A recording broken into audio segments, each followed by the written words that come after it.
có nắng lên, có nắng lên nóng này,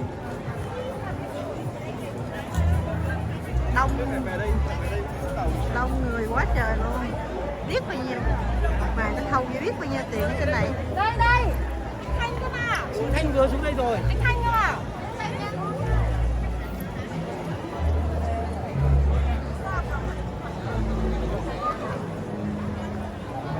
Đây là xếp hàng đi xuống đó hả con?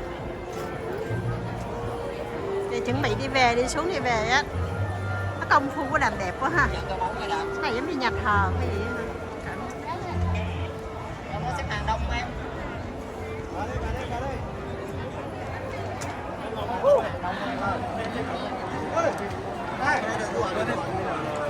Bông đẹp quá nè.